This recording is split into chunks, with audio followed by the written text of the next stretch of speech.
মূলত যারা ফেসবুক থেকে কন্টেন্ট মনিটাইজেশন পাচ্ছেন, নতুন হোক পুরাতন হোক, তারা কিন্তু একটা বিষয় নিয়ে দুশ্চিন্তায় থাকেন।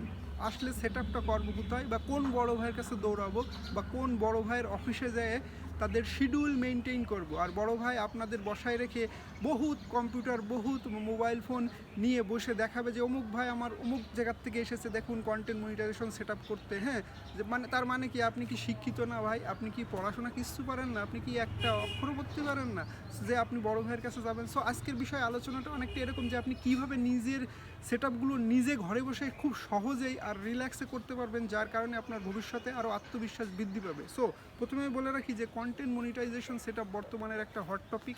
সকলেই চাচ্ছে যে কন্টেন্ট মনিটাইজেশনটা পেয়ে এখান থেকে অর্থ ইনকাম করতে।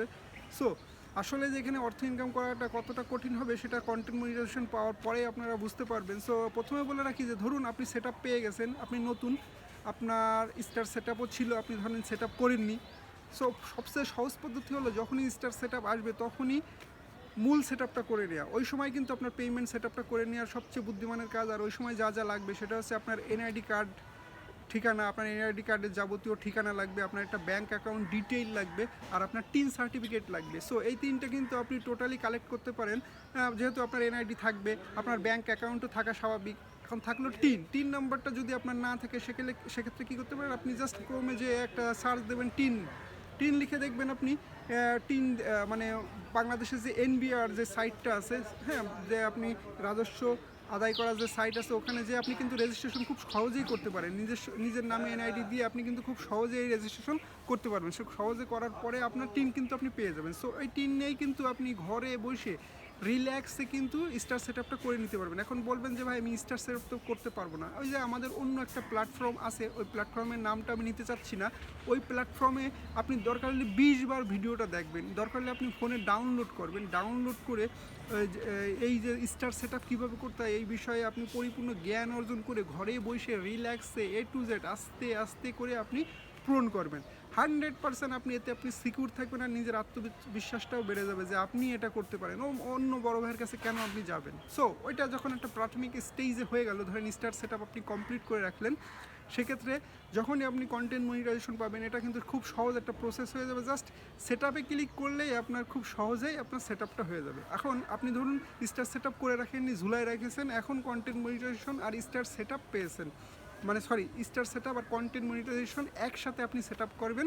এখন হচ্ছে এই জায়গা হচ্ছে আপনার ওই যে বললাম যে ওগুলো আবার সেই একসাথে লাগবে, অর্থাৎ আপনার ব্যাঙ্ক অ্যাকাউন্ট ডিটেইল লাগবে, আপনার টিন সার্টিফিকেট লাগবে, আপনার এনআইডি কার্ডের মানে মূল জিনিসটা লাগবে যে কিভাবে আপনি পূরণ করবেন সেটার জন্যই।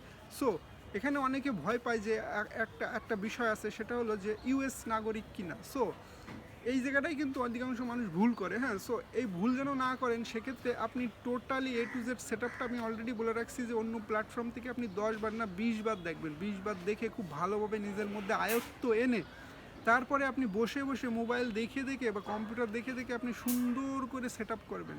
আপনি কেন অন্য বড় ভাইয়ের বাসায় যাবেন ভাই? আপনি কেন দূর দূরান্ত কোন জেলার থেকে কোন জেলায় যে সেই ভাইয়ের অফিসে বসে থাকবেন কেন? আমার তো এটাই মাথায় আসে না। বাংলাদেশে কি শিক্ষিত হার কমে গেছে ভাই? আমি তো যতদূর জানি যে বাংলাদেশে দিন দিন শিক্ষিত হার বৃদ্ধি পাচ্ছে, কিন্তু বাংলাদেশে কি মোবাইল ফোন খালি এই যে ফেসবুকটাকে খালি মূর্খরাই চালাচ্ছে যে একটা সেট আপ তারা করতে পারে না, আর তাদের বসায় রেখে বড় ভাইরা ল্যাপটপ, কম্পিউটার, মোবাইল নিয়ে দেখায় যে দেখুন আমরা কত কিছু সেট আপ করতেছি। তার মানে কী বোঝায়? আমি এটা দেখে খুব আমার মনে হাসি পায় আর দুঃখ লাগে যে আমরা হচ্ছে বাংলাদেশি মানুষ, আচ্ছা আমরা হচ্ছে হুজুকে বাঙালি, আমরা খুব সহজেই বলি। আচ্ছা যাই হোক, আমি অত বেশি কাউকে হার্ট করতে চাচ্ছি না বা কাউকে কিছু বলতে চাচ্ছি না, বা আমার উদ্দেশ্য কিন্তু ওইটা না। আমার উদ্দেশ্য হচ্ছে আপনি কীভাবে নিজেরটা নিজে ঘরে বসেই করতে পারেন, যার কারণে পরবর্তীতে কোনো সমস্যা হলে আবার যেন বড় ভাইয়ের কাছে না যাওয়া লাগে, আপনি নিজের সমস্যা নিজেই করতে পারবেন। সো নিজের সমস্যা নিজে করার একটা মানে নিজের সমস্যা নিজে সমাধান করার যে একটা মজা, সেটা তো আপনি পরেই বুঝবেন যখন কোনো সমস্যায় পড়লে আপনি নিজে সেটা সলভ করবেন। ধরেন কোনো ইস্যু আসলো, আপনি সেটা সলভ করবেন। কোনো প্রবলেম করলেন বা কোনো কন্টেন্টে ঝামেলা হচ্ছে, সেটা আপনি নিজে নিজেই সলভ করতে পারবেন। এখন কথা হচ্ছে আপনি টোটালি এইসব সম্পর্কে কিচ্ছু বোঝেন না, আপনি একদম মূর্খ আমি ধরে নিলাম। তখন আপনি ফাইনালি যেতে পারেন একজন বড় ভাইয়ের কাছে, যে এই বিষয়ে অভিজ্ঞ বা ভালো, তার কাছে আপনি যেয়ে বলতে পারেন যে ভাই আমি পড়ালেখা কিচ্ছু পারি না, আমি এ টু জেড আমি জাস্ট ফেসবুক একটু চালানোর দরকার, চালাই একজন শিখাই দিচ্ছে, সেই অনুযায়ী আমি কন্টেন্ট মনিটাইজেশন পেয়ে গেছি, এখন আপনি সেট আপটা করে দেবেন। এটার হিসাব আলাদা। কিন্তু এই যে বললাম যে আপনি যদি পড়াশোনা একটু হলেও পারেন, তাহলে কোনো বড় ভাইয়ের কাছে কোনো দরকার নেই, কোনো অফিসের শিডিউল মেনটেন করার কোনো প্রয়োজন নেই। আপনি আপনার কাজ নিজেই করেন, কোনো বড় ভাই আপনাকে হেল্প করবে না, কোনো বড় ভাই আপনার ইনকাম বৃদ্ধি করে দেবে না, জাস্ট আপনার নিজের কাজ নিজেরই করতে হবে। সো আজকে ধন্যবাদ, এই পর্যন্তই।